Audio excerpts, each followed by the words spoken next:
Welcome to the Do You Feel Heard podcast, a production of Helping the Herd. Helping the Herd is committed to empowering individuals to liberate themselves from the patterns that keep them from creating their ideal life.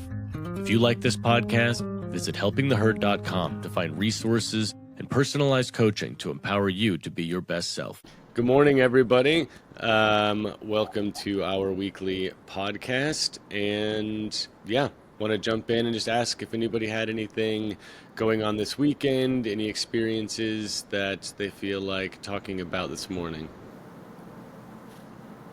I had a good weekend. There wasn't a whole lot. Just kind of hung out with the family and friends. It was a good time. Cool. Anybody else? Shrug on your side, Derek. I got something. Pretty chill weekend over here. Yeah.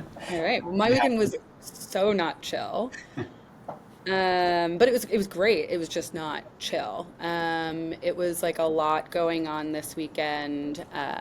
One of my close friends was in town visiting from New York. She's here for like a work trip, and she brought her boyfriend with her, he's her new boyfriend, and I love him. He's great. But we were also out to dinner with our mutual friend, who's actually like my oldest friend and the person who introduced me to the one visiting, and her boyfriend husband now, who's Italian, and so English is not his first language.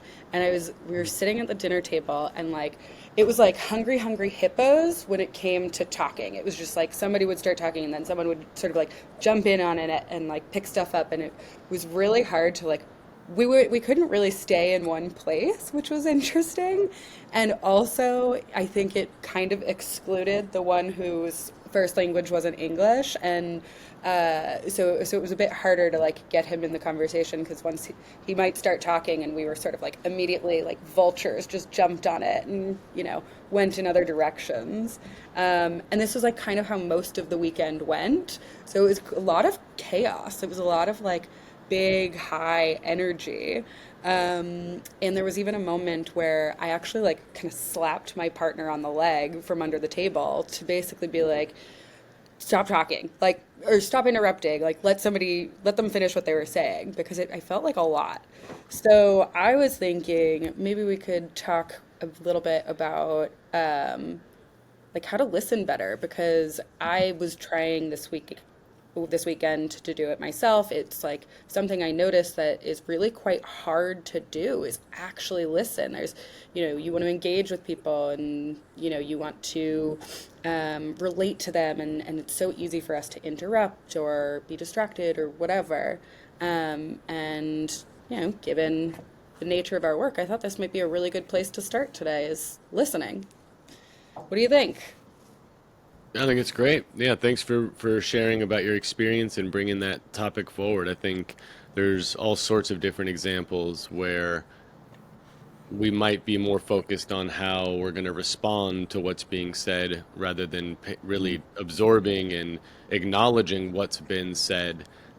Common examples, of course, in arguments, well, I want to say my piece because you just said your piece, and maybe mine contradicts, but like you were just giving the example of like a free-flowing organic conversation.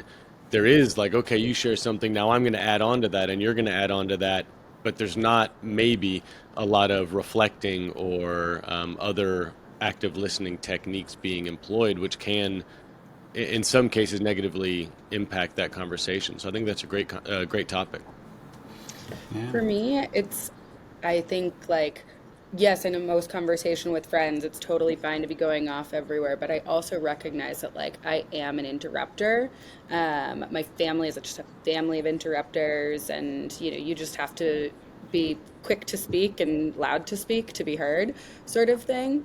But I did recognize like in all the commotion, I was like, oh, yes, I can still have these conversations, and I could maybe, or I should say I could have these sort of like,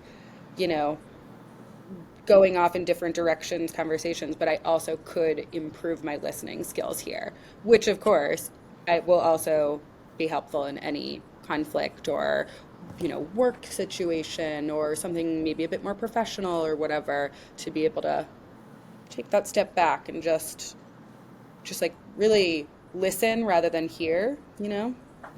Yeah, and I really like that you're already bringing in this situation because in the work that we do with coaching, we're often talking to one person or two people. We're often facilitating a conversation between partners one on one. And that's a different dynamic than a group, right? We don't talk about group listening and how do you engage with a group and how do people feel heard. And it's different in that. In there, I think you can pick up on a lot more subtle ways to know that people are listening. Maybe it's not subtle, is not the right word, but you don't have to reflect, is what I'm getting at, to feel heard. You don't have to reflect to make someone feel heard. In a group setting, that could actually slow things down if things are really popping, it's energetic.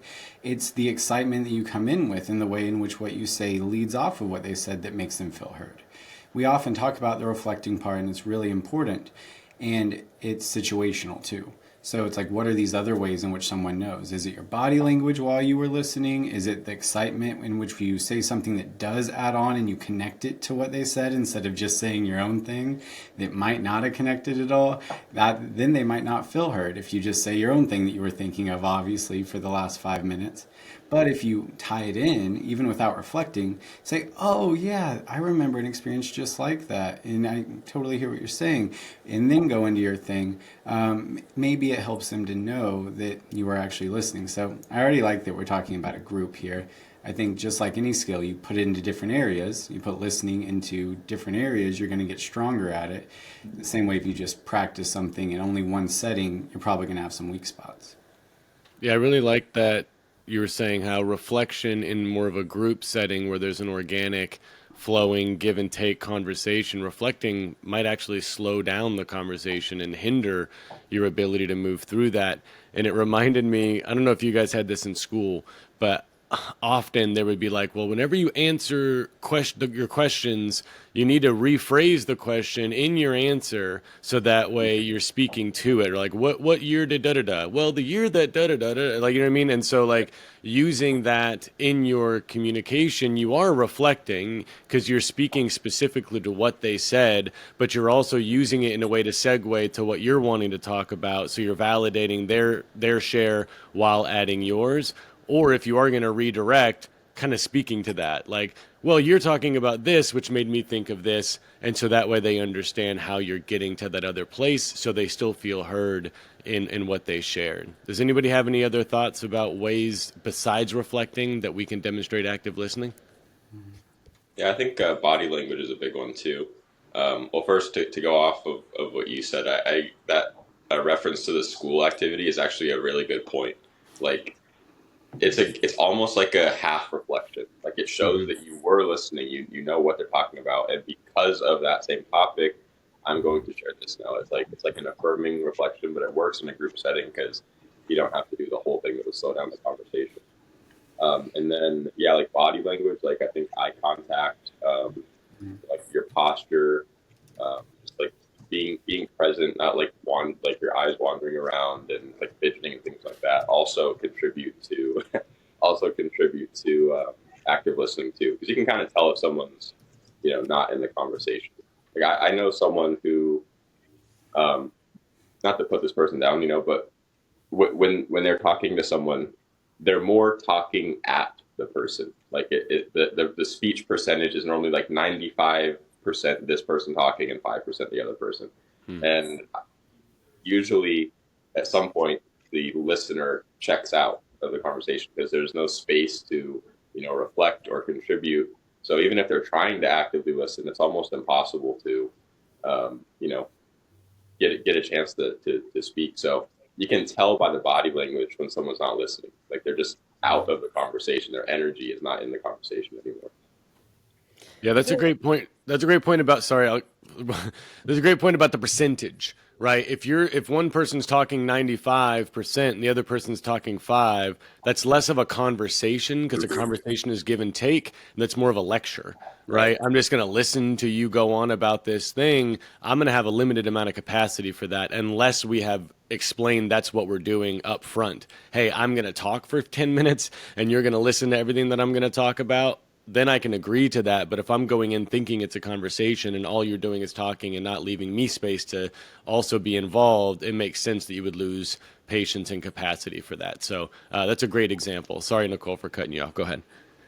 No problem. I wanted to sort of like back up a little bit and find out from everybody, like, what to you does active listening mean? And also, do you do you see a difference between hearing versus active listening? Like, what are those?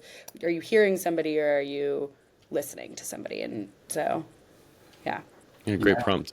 I would love to start off.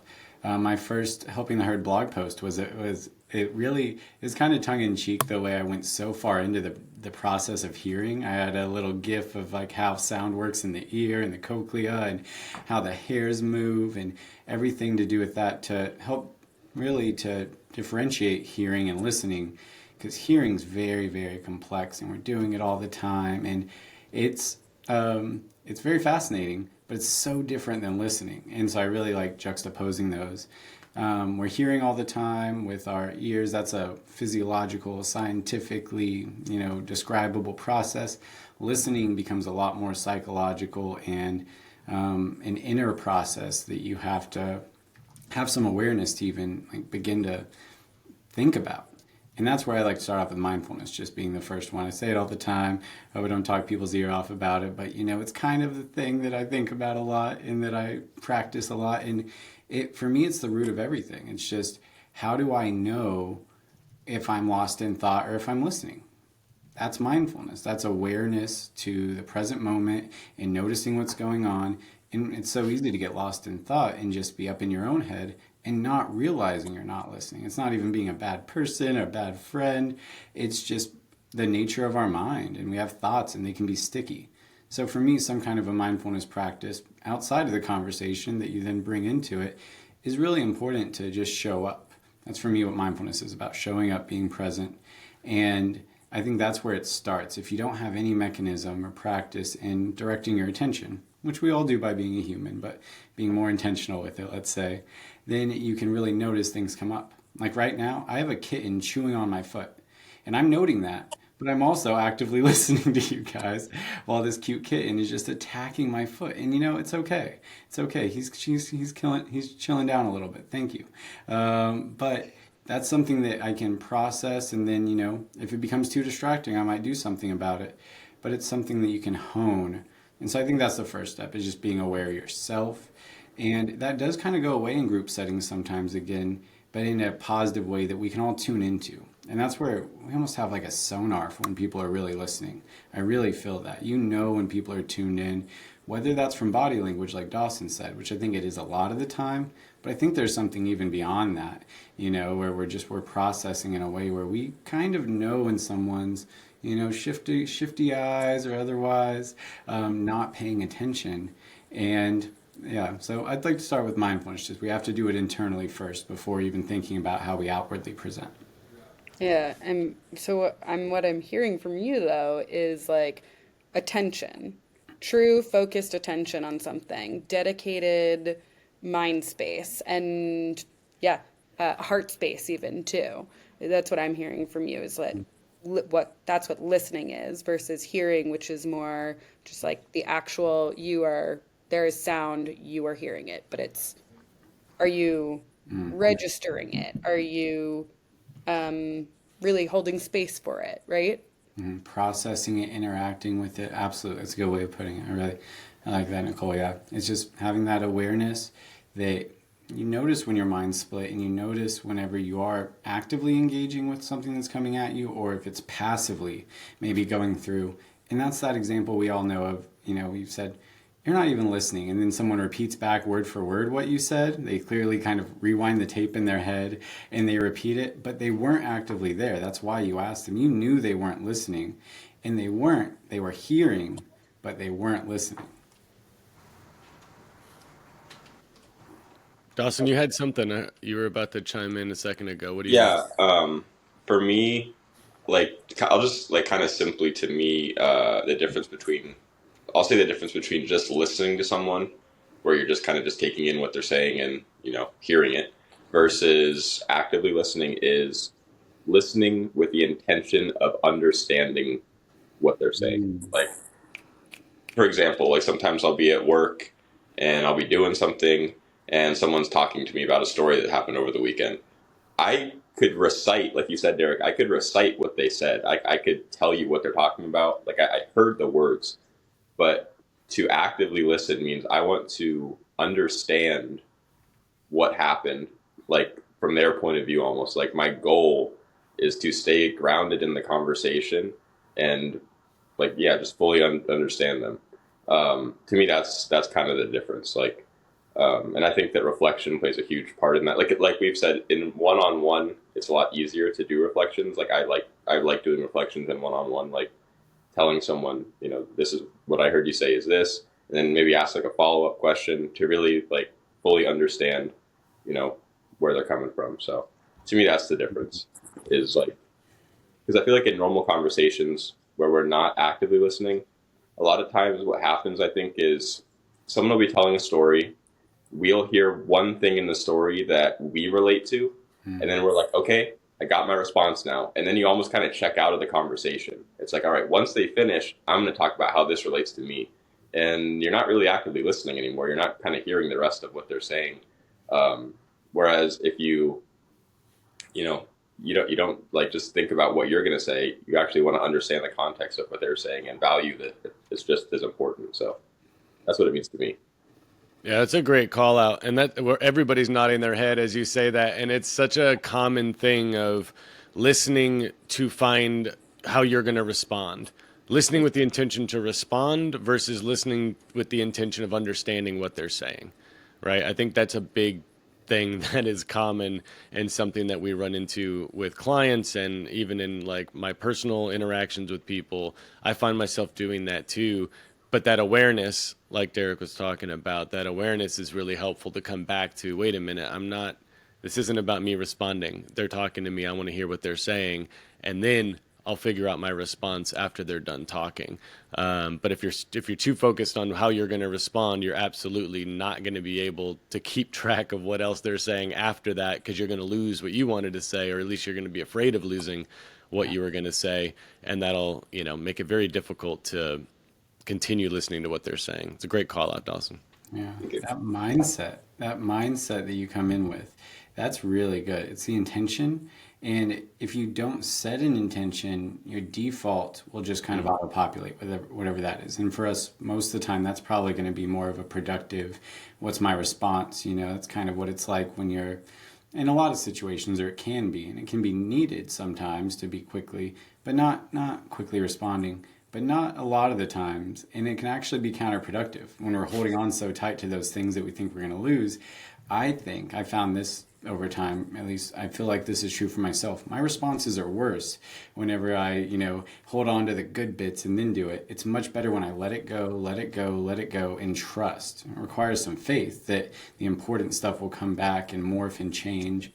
And it makes sense rationally that would happen too. If you lock yourself at one point in the conversation, they keep going and saying other things, you're responding to them back here. They're having to backtrack, you're having to backtrack, instead of morphing and changing as it changes. It's a flow. So I really like that idea of paying attention to your mindset. And there's other mindsets that can sneak in there too than just responding. You can be being contrarian, right? You can be actively looking to disagree with them. Let's say you're in a debate situation, but cool. you're not gonna really get far that way. They're not gonna feel heard. You're just gonna be talking past each other, just yelling at each other. If you're doing that, so listening to understand, and then if you disagree, sure, go for it. But if you don't fully understand, you're likely not even going to be responding to their point anyway in a meaningful way. So that's really interesting. I like focusing on your intention. Your mindset is a really important internal part to lock in just anywhere, but especially in conversation. I want to chime in and add one thing too. Even if we're not, like, it's not an argument necessarily, if it's a positive conversation, like sharing our personal anecdotes on top of their thing isn't necessarily a sinister thing, like, or a selfish thing. It builds connection. Like, I want to add on to this thing because I'm excited about what you said and I relate to that and I want you to know about my thing. And like, it's very collaborative at times. Your intention is to be collaborative and connect and build connection in that way. But if you're bypassing or not continuing to listen in order to do that, it can be counterproductive unintentionally. And so I just wanted to, that came to mind. I wanted to share that. Nicole? Yeah, I think it's a yes and, right? So it's a yes, this builds rapport, this builds connection. We can both be excited together or frustrated together. You could be venting about something that I'm like, oh my God, I know, right? You know, that's totally bonding.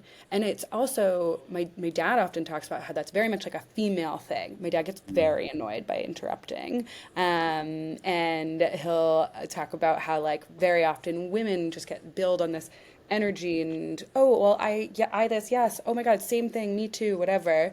And this might be this is his own observations. I don't know necessarily how true they are. I find I have many conversations with people where we build on each other's, but there is truth to something that he's saying in that sometimes that is not that's not doing the service. You're missing out on what this person is actually needing, which is maybe they need to be celebrated on their own for a second before you talk about your stuff or whatever. And so my dad often encourages, okay, ask questions, right? Or, instead of starting the next sentence that you speak with I, maybe you can start it with you. Like, you must be really excited about that. Or wow, you sound like you work so hard, that's, whatever, right? There is a validation that might need to be in there sometimes too. However, I also find, so this is all so complex, right? So there was two things that I'm very good at interrupting about. Probably more. Probably at least three things, Yeah, right? don't sell yourself short, Nicole. Yeah. Thank you. Thank you. Yeah.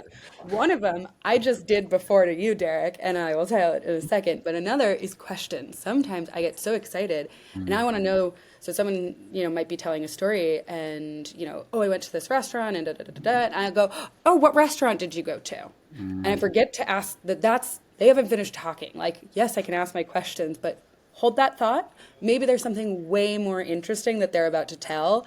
And then also I can later say, what was that restaurant, right? So that's one thing that I'm like, ask questions. But again, after they finish their sentence, paragraph, whatever, let it come to a close first. So that's one of my interrupters is questions. Great Because advice. Great advice, by the way. Love that one. Great, Yeah. great topic. Like, I love that. Like, they might even say what the restaurant is later. Like, let them finish what they're saying before you interrupt their train. Because we've all been there where we're like in a flow talking about this thing and then we're like derailed. And then it's like, well, oh no, what was I talking about? Where was I going with this story? So it can be unintentionally harmful to the flow of the conversation to interrupt in that way. I am such a master at that, at the interrupting, not the waiting part. I am far too curious, some Yeah. might say. So this is something I'm really trying to work on now. And I told my husband, I was like, you have every right to give me a little soft pinch or a little tap or a little grab under the table if I start doing that too much, because I do get so excited. The other thing I also do, which I just did to you, Derek, was sometimes I have a word in, like, somebody's explaining something and I'm like, I know what they're trying to say. Let me say it. And so I spit out a word, like you were just talking about, in a debate or whatever. And I said, yeah, I interrupted and said, yeah, poking holes in something. And I was like, nope, yep, exhibit A. So, yeah, I mean, I love it's, it. It's collaborative instinct, but it's like, how do we do it most effectively, right? That's what we're looking for. You're like, how do we do it the most ideal way? And so, yeah, it's important not to shame our instincts. Curiosity and collaboration, great stuff. It's just, how do we act collaboratively, in a way that's beneficial? well, if you are being aware, as you're suggesting, to just be mindful, right? If I notice I've done this one time, right? Then I can be more mindful of, I can be like, oh, I just did that thing. And, it maybe seemed like that threw them off. I'm going to try not to do that so much. Or, um, Yeah, just or again, like, oh, I asked two questions already, and then it took us 5 minutes to get back to where we were. Maybe I need to remember to hold that thought for a minute. Yeah. So, Yeah, I yeah, think this is also like it's a nuanced thing because different people will react and respond differently to those type of things. For instance, when I heard you, I remember the moment where you added on. It didn't feel like an interruption to me. It felt like you were adding on. It felt like it was a beneficial thing to mention, and I agree, it is poking holes. That's exactly what he was speaking to, and it didn't seem to derail Derek in any way. And so I think it's another, again, active listening, not just using your ears, but using your eyes and paying attention to the other person's body language and their cues. How do they respond to your interruptions or your adding to what they're saying? Is it derailing them, or is it just this collaborative, fluid, organic conversation that's just happening and you're both adding and giving and taking and, paying attention to how is it received when you insert that thing? Because again, in my opinion, I didn't see Derek flustered at all by you adding to it, and it felt like a positive thing. But maybe if someone else was on the other end of it, it would have been derailing. And so learning about that other person, hopefully, not hopefully, if you're talking with somebody who you have a relationship with, over time you will build that familiarity and you'll understand what works in works in conversations with them versus someone else. But if it's a stranger, you're going to need to be a little bit more attentive of watching their cues as you say things, and that's another aspect of active listening. yeah. Well, and again, that also goes back to the context too, right? Is this in at a brunch with a bunch of friends? Is it at a coffee with a friend going through a really tough time? Is it a conflict with your sister, right? Whatever is going on, is it there's also the balancing and the mindfulness of what is the connection happening here, and then what's my intention in this connection, right? Is it to contribute, or is it to win in some situations, right? So, yeah, context I think as well is really important, and but similarly, the nonverbal clues that are going on between you, what's happening on their face, and if you're giving that attention, you should also be seeing that. But I also think that means sometimes attention might it's easier when we slow down. So I say that because when we are fast and going and going and going, right, it's just everything's sort of adding on top. But when you can sort of slow down the way that you're talking and the way that you're responding, it's it there is more space for awareness, right? That's right. Slow is smooth, smooth is fast. Slow is smooth, smooth is fast. It's like, where are you trying to get in the conversation, right? And I don't think speed necessarily. I think it's possible to hold the charge with enough awareness to be totally tuned in, having the context right at a fast speed. But like everything, normally you slow it down, you can kind of hone it in and get better and better.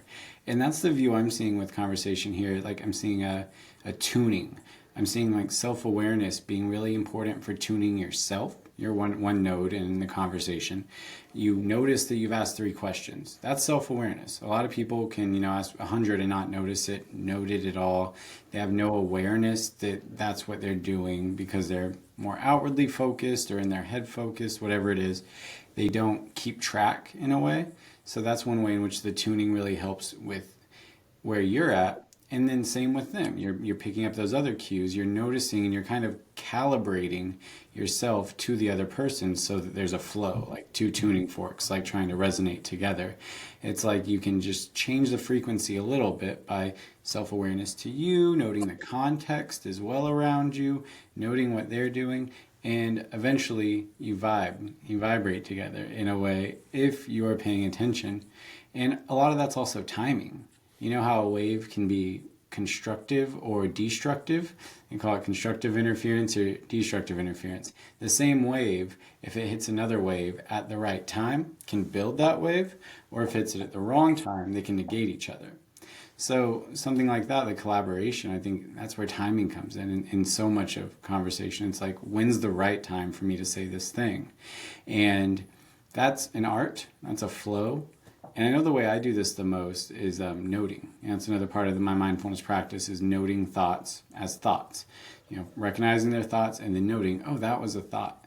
And what I've noticed in these contexts is that I both often take notes, I write them down as I'm talking, and that's one way in which I, instead of hold that thought, I note that thought. Whether it's mental with a mental note, even that just gives it a little bit of power and it's more likely to come around if I'm like, oh, that was a good thought, back to it, taking half a second to note that I had a thought instead of holding on to it and losing everything, or physically noting it in a way that it's offloaded from my mind so I'm again able to be present and process.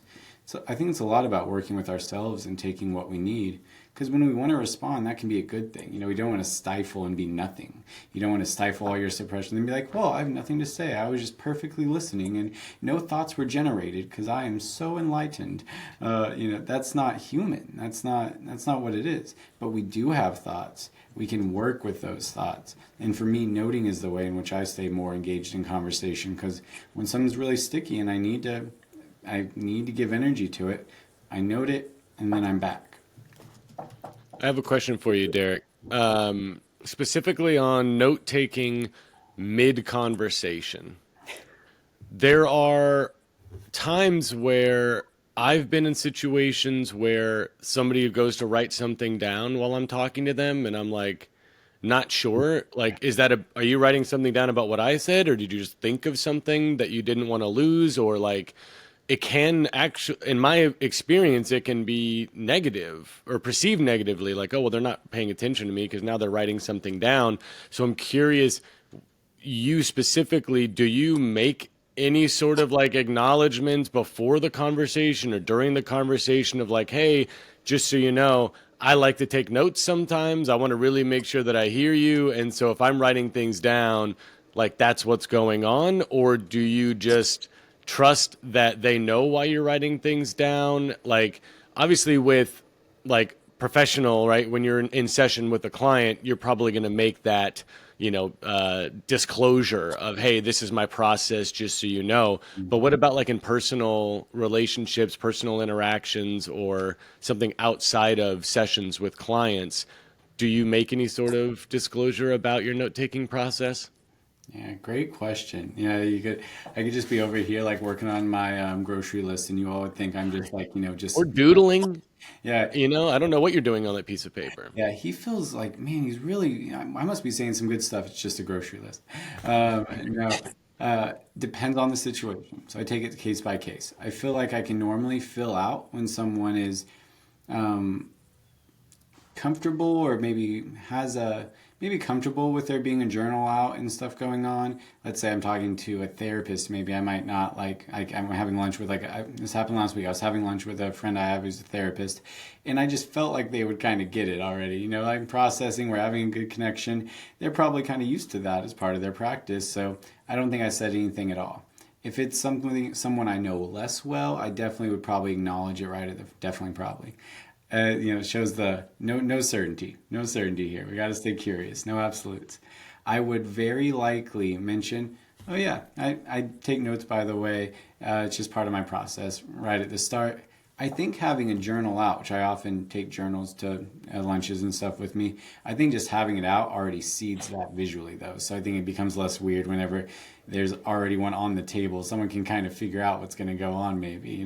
Maybe I'm going to recite some poetry, maybe I'm going to take notes.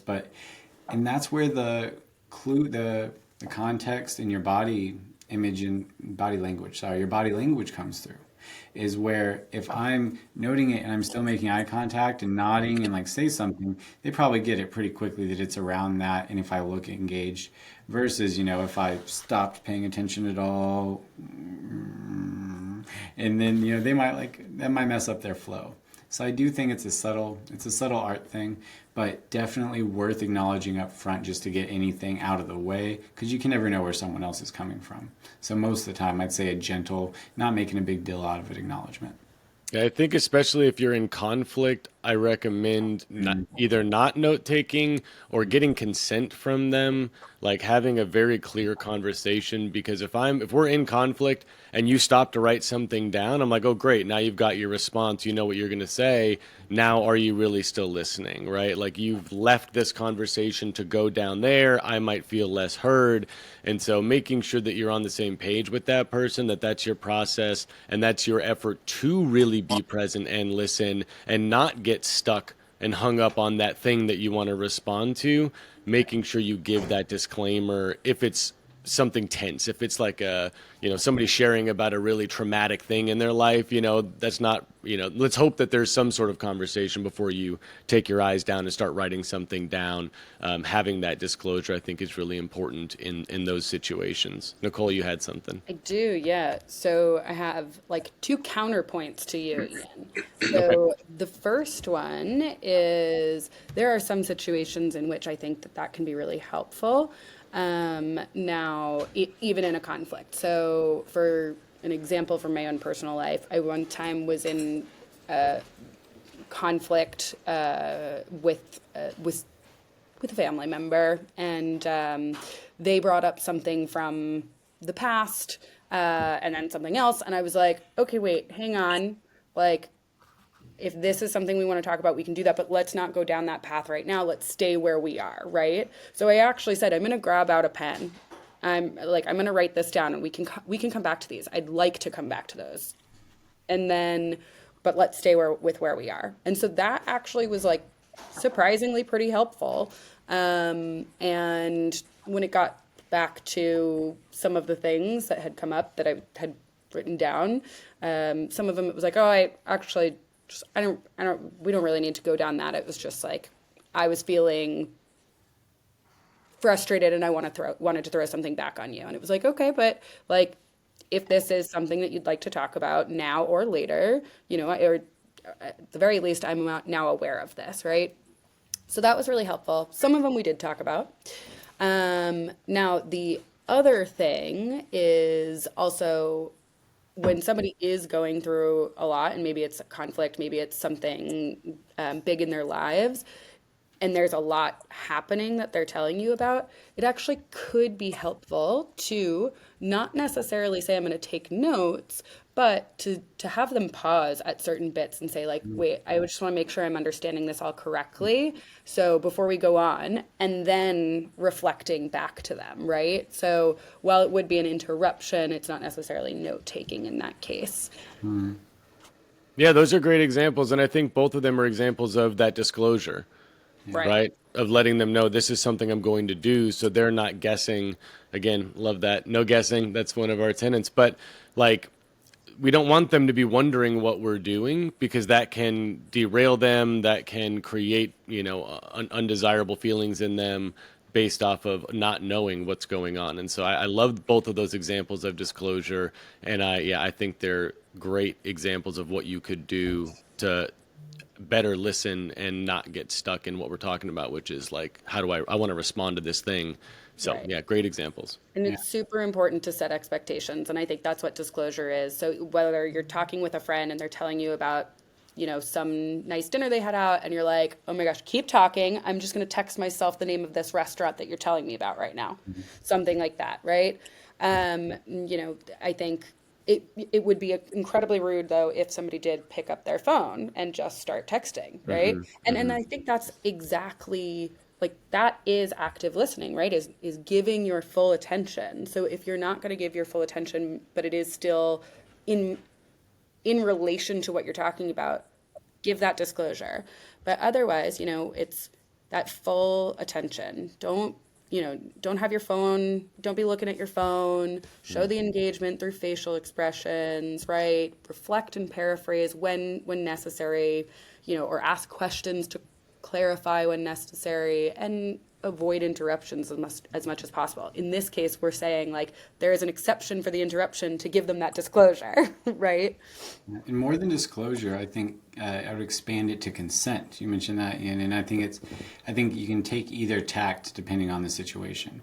I think a disclosure often works, and then you wait for an objection, right?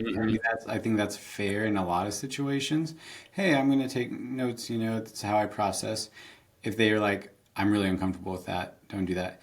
But depending on the situation, you might actually ask for consent. Is it okay? It's the same thing. It's one or two more words, but it depends on the situation. You can kind of fill it out when you might need that or want that, and when it can build rapport and trust, like let's say in a conflict. Because what if, just an example, some people worry that you're building up ammo whenever you're taking notes. You mentioned that earlier. I'm just building up ammo for my response. Now it's not just that I'm not listening and now I have my response, but it's no, I'm stocking up to get you, and that can be triggering for people. And I think that's the classic therapist over there writing it down, and someone who doesn't want to be in therapy is like, "What are you writing? What are you writing? Can I see that? What are you writing?" They're self-conscious. They're worried about a response. They're worried about someone getting dirt on them for whatever reason. They might have their reasons. They might be attached to that. So that's where we can never guess. No guessing. We can't mind read. It never hurts to do the quick consent either, and it might make it more collaborative. So yeah, setting expectations, disclosing, and consent, I think, are all related, and you can kind of pick based on the situation. Yeah, it's a great point, man. Thank you for bringing that up. And yeah, I fully agree. One thing that I want to go back to just real quick is, Nicole, you were saying how having your phone out, how rude it would be to just pull your phone out and start doing things on it. I read something recently that was talking about simply having the phone out, even on the table, Yes. creates a distraction inherently. And so that had me thinking about, okay, so if that's one structure, if you will, if we're creating a container, one of the structures to make that conversation successful is to not have your phone out at all on the table. What are other structures that you guys can think of that people can put in place to create the highest likelihood of a successful conversation? Does anybody have any ideas of things that or you think about or you implement? While everybody else thinks, I just have to say, I saw that same thing and I've become very cognizant of this. I am noticing, like, okay, I might go to dinner with, a couple of people, and I notice we're out with 5 people and there's 5 phones on the table. Well, now I'm not telling anybody that they shouldn't be doing it or anything like that. But now I'm like, oh, I'm going to slip that back into my back pocket. And if I don't have pockets or a bag or anything, I'll stick it in between my legs. Fun when somebody calls, and it's on vibrate. I'm just kidding. It's usually under a thigh. But yeah, I've become super aware of that now, and it's a practice that I'm implementing. It's a new rule for me. I'm not having my phone on the table when I'm with people that I care about. And it could be a placebo effect, but I feel like it works. I feel like it's helped me be more present because I'm not worried about that phone. I'm not looking at it, glancing at it. Like, I'm not even thinking about it vibrating the table. Like, I'm not, like, because I'm sensing, right? My hands are on the table. There's a part of my awareness that's ready to receive that vibration, that input of, oh, I need to check this, or something's come in, which will pull my attention away. So it's just in my pocket, and I'm able to, like, my whole view is focused on whatever is happening, and it's not skewed by that phone being in that proximity. So I've noticed that be really helpful.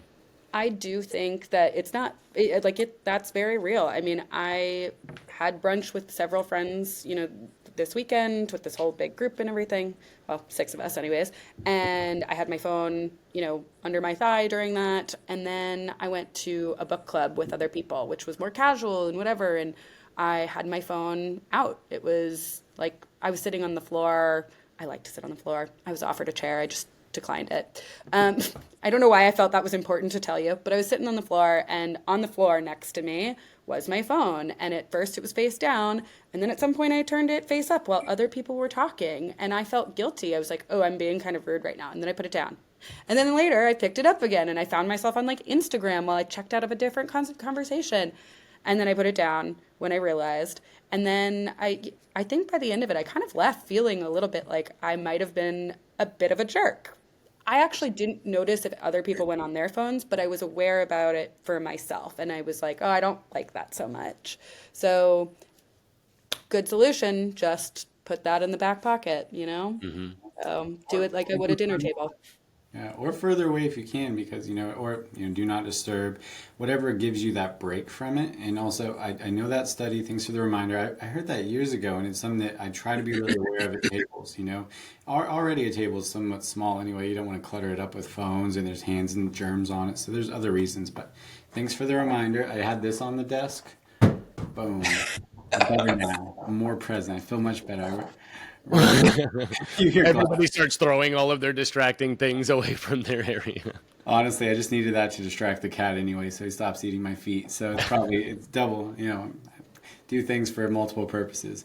But it really does make a difference. And I mean, to answer your question, Ian, I guess that's the first one, is just removing distractions if they're going to be distractions. And I want to be very nuanced in that, because some people will use their phone in a healthy way, like for note taking, and I can do that. And if I set that, if I get consent, if I said that, oh, by the way, my journal's on my phone, I do a lot of journaling and writing on my phone, and I have a notes app where I add recommendations and stuff. So I might very well want to have it accessible but not in sight during a 2-hour dinner. So you give me all these book recommendations. I didn't bring my journal today. All right.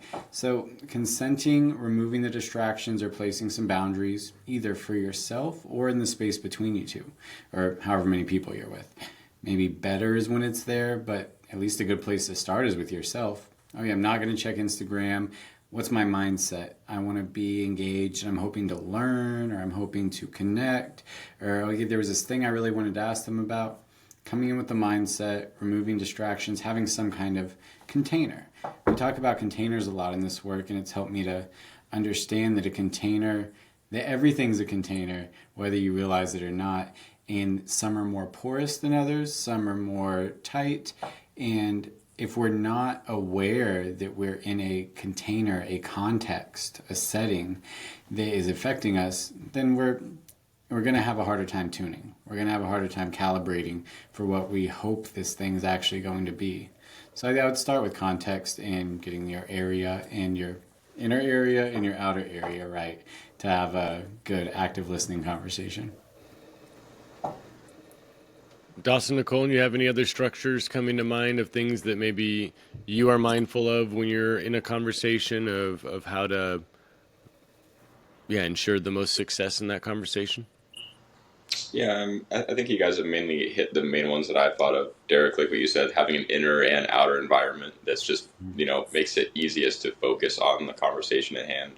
I mean, this is kind of an obvious one that goes along with phones, but I wouldn't have the TV on, or distracting music. If music can be on, if it's maybe, not really wordy, or just for setting a vibe or something. But yeah, just eliminating distractions, I think, is important. And yeah, like we've talked about, mindfulness and just being actively wanting to understand the person and be present with them. So yeah, you guys have hit the main ones that I could think of. I hear you. Thanks for sharing. Nicole?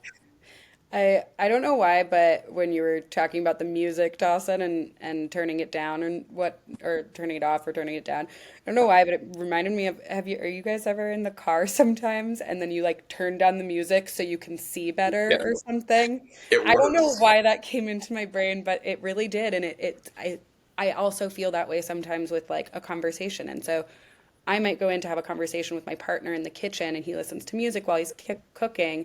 And so there's cooking sounds, and he's sort of buzzing all over the kitchen, moving from place to place. And I might have to turn the music down to have this conversation. And he's actually been like, why did you turn that down? It's not that loud. And I'm like, because there's a lot of other stimulus going on, and I'm struggling to really pay attention. And I'm not going to stop you from cooking or whatever. That's time sensitive or whatnot.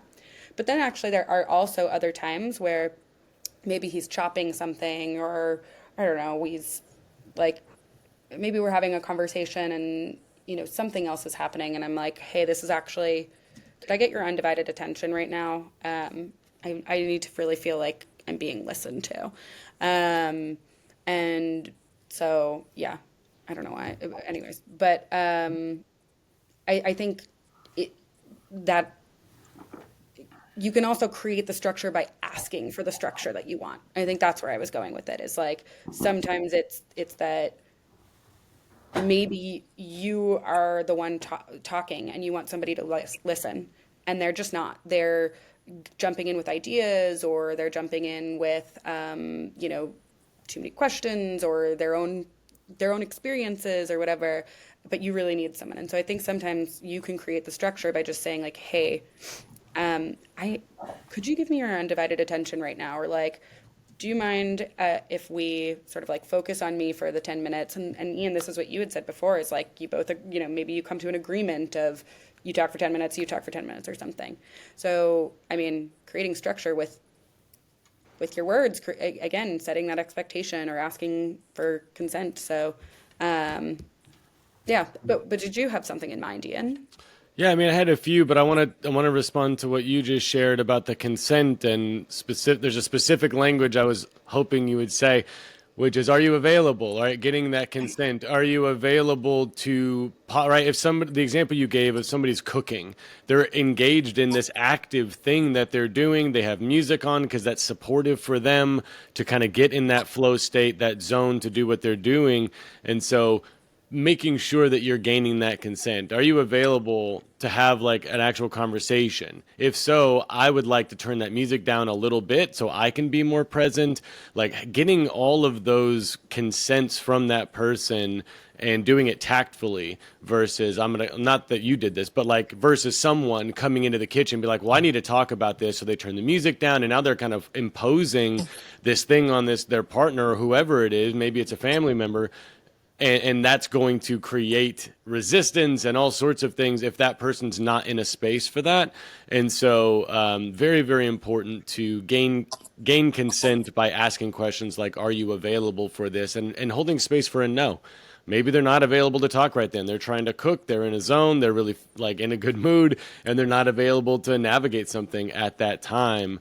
And that's also an important piece of it, being, don't be attached to the outcome of, well, they need to say yes because I need to talk about this. Hold space for them to not be available. And then also being like, making sure that whatever your setting is appropriate for the conversation, right? Don't go to some loud, busy, like I'm going to go to some like hibachi grill where they're slamming things around and there's 10 people around and you're trying to talk about an intimate interaction you had with your partner from the other day. Like that's probably not the best setting to have that conversation in. So make sure that you're being mindful about what are we going to be talking about, and is this an appropriate setting where we can really be present and hear each other, are some pretty good structures. And then the last one that came to mind was maybe like including some breath work, getting grounded before you begin. Make sure that you're really dropping in and being present in that moment and not carrying things from earlier in the day. Or if you're, be back to the awareness, but like, where is your mindset? Where is your mind at when you're coming into this conversation? And is that conducive to a successful conversation? And if not, do something to self-regulate so that you can come down and be present and more able to have a healthy conversation. So those are the ones that came to my mind. Oh, Yeah, I love that actually. sharing. Yeah. As I had something on the consent, you took the words from my mouth. One of the things that was going around in my head that was noting was that when you were speaking, Nicole, was all about the consent and flow. Because something that's been sticky in my mind during this conversation is just this idea that I've really learned a lot about in the past year with this coaching work, and that I've been trying to integrate, that there aren't right or wrongs. No one thing is a distraction or supportive. It's all about the context and the person. And so that's where that, like you said, Ian, is just the consent becomes paramount. And it doesn't have to be some elaborate process. You don't have to sign a contract, but it's just that checking in and communicating at its most basic level with that and getting consent. My flow state is often with music. My flow state might also be doodling sometimes or taking notes, so, everyone's is going to be different, and you never know what someone's background is, what they're going through that day, what they need. So for me, it goes back to a lot of personal responsibility. what do I need, and really trying to help co-create a container that has what I need, because I'm the only one who can be inside my mind. I can't expect them to know what I need to have a successful conversation, and I can't resent them for not knowing what I need. So taking the responsibility and starting close in is always, I think, a great place to start. And then getting those shared consents for whatever you do need, and asking, and like you said, Ian, so important, being okay with a no, having room for a no. And that often comes way, way before anything starts. That's the culture that you have with that person. If it's a brand new person, that might be a little harder, and you just go in there. But and you trust their nose, and you maybe ask, "Are you sure?" If if you've just first met someone and you see some body language, it's a little harder with that with a new person. But with people you've known, that's where your culture comes up. How many times have they said no and you steamrolled and said, "No, I really need this right now anyway." That's going to create a culture where you can't trust the no's, and that's really important. So I really like that you brought that into awareness. And the last thought was around language, and just making sure you guys have a shared language for this. Are you available is great, and I've also seen it doesn't work for everybody, and it can become, let's say you use it and a few times they weren't, and they internalize that. So it becomes a triggering phrase, even though it's not bad or good on its own. It's not right or wrong. It's just the context. So, what word would work better? My partner and I use tune in often. Can you tune in? Are you available to tune in? And that works for her. Mine, I like are you available pretty well. She likes tune in. We work with each other's languages. So I think establishing a language is really helpful, and just not making assumptions about the words we use, and just what Dawson said is constantly looking to understand and seeking to listen to understand, really, instead of just this is what I need and this is how it's going to be. Yeah, it's such a flow. I love that, Derek. I'm gonna borrow tune in. That's great. It's funny. Also, sometimes on the phone with my dad, I'll be like walking down the street and I'll see a cute dog, and I have like a compulsion that I must pet all dogs. And so I'll be like, "Oh, hi, cute dog," and he'll go, "Cole, watch the birdie," and then it's like, "Oops, yep, sorry, Dad, I'm here." Like, and then I'll quietly pet the dog while listening to what he's talking about and move on. But I think I like tune in a little bit more. You guys have your own love language, right? You and your dad watch the birdie means something to you guys. Yeah. I love that you can develop your own like language with people, and that itself can be really like that can connect really deeply, whether that's in a positive way or a negative way. Once you have that with someone, you can really develop it into a powerful positive force that gets you there right away, or it could become a powerful negative force where you're like, not that again. This has become more of like an endearing moment, like yeah, so the silly family stuff. But I think I like tune in better. Um, but I was also going to say what a good reminder that was, Ian, about the being available. And obviously that's probably not going to happen in a conversation with six friends at dinner, but when you're in conflict or there's something to bring up, that really making sure that you have that ahead of time is going to make things just like so much smoother, because if they're not in that place, then it's going to be really hard for them to actually actively listen to whatever you've got going on. They might already be coming in with their stress and their mood or whatever. And again, and that's also where like if you actually need to have these conversations, and then you even started with like, hey, let's try to wipe off some of the energy that's come before this and just be here now, right?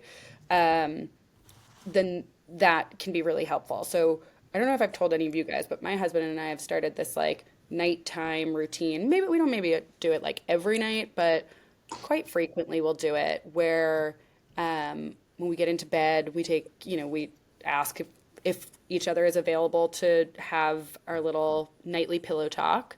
And then we do a couple of deep breaths just like together, and just sort of settle in and remind ourselves like we're here to spend time with each other and to listen to each other. And then we get to give each other a thank you, as well as like, do you have any formal complaints, apologies, or requests, right? And the other one has to listen until they're done, and then maybe we reflect or maybe maybe we don't reflect in all, in all scenarios. We probably could be doing that better right now.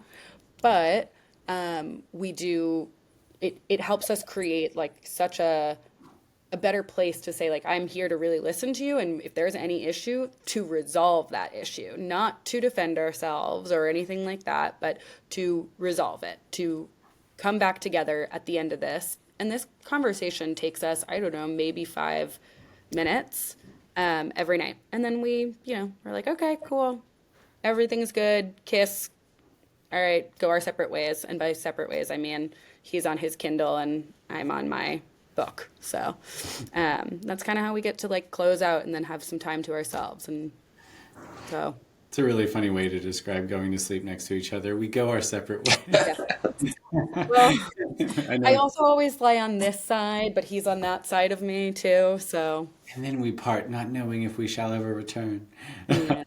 Yeah, I think it's a great example of how it's all co-created and about consent. There's no one size fits all. It's about two people can authentically consent and share what they need. Amazing things happen. And you also kind of have a point about ritual being something I've been thinking about a lot. Ritual being so powerful because it's the activation energy to set up a structure, a container that's the hard part. It's actually hard being relative.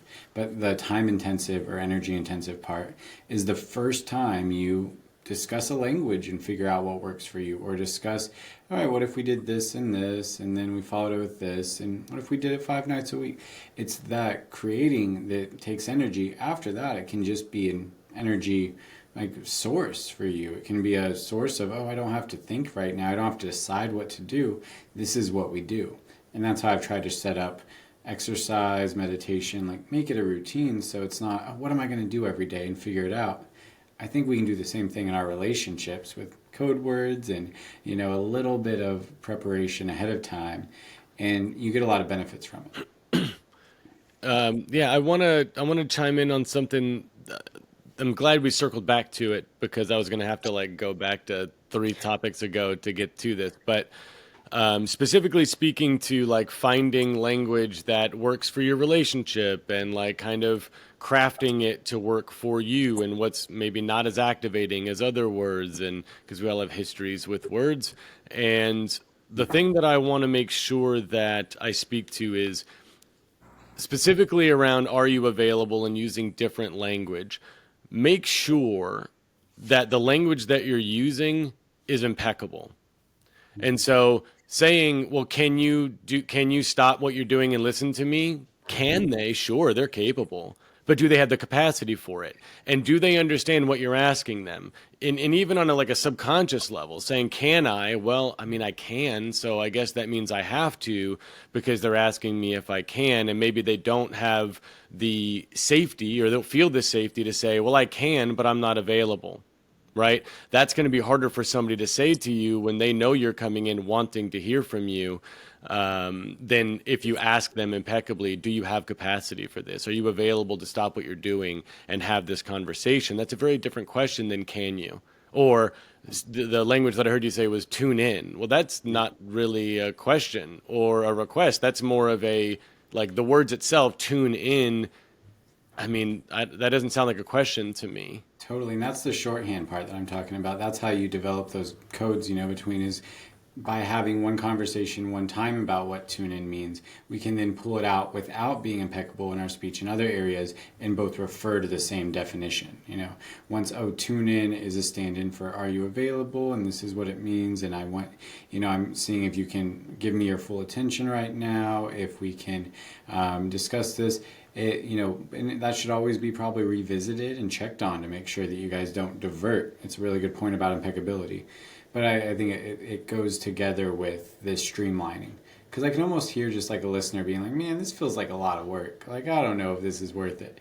And one thing that keeps coming to mind is how it can seem that way, but systems eventually lead to flourishing. And there's no organization that doesn't have a certain system or protocol for how you do things.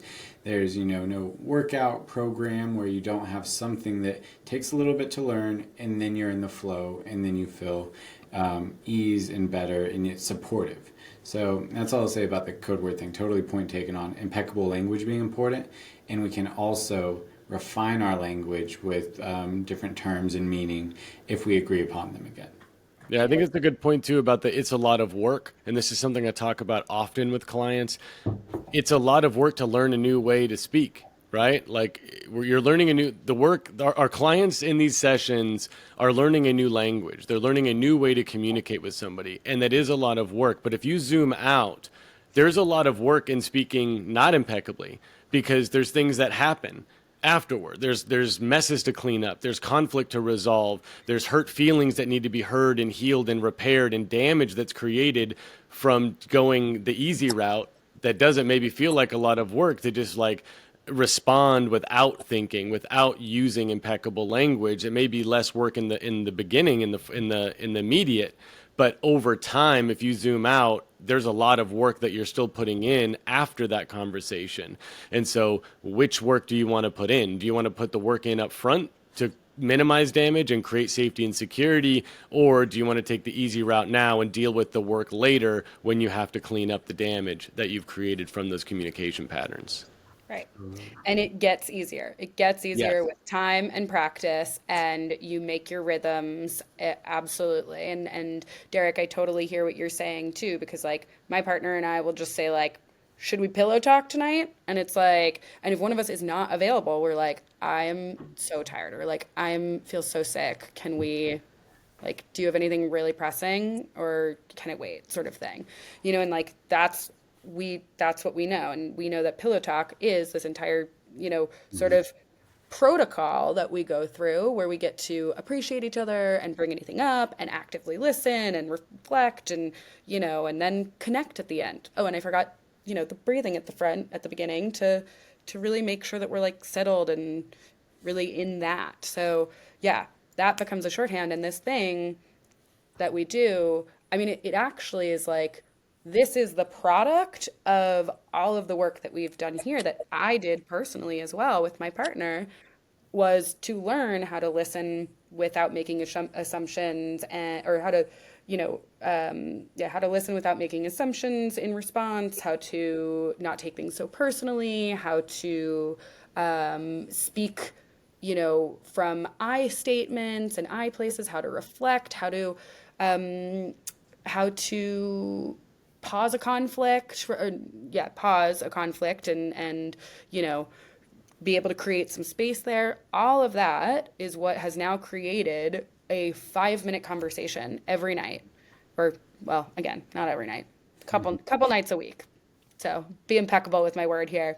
I would be lying if I said it was 7 days a week, but it's become so helpful. And we also know that anytime there's like a bigger conflict, we can sit down or go for a walk or whatever and have that conversation, and it's so much easier.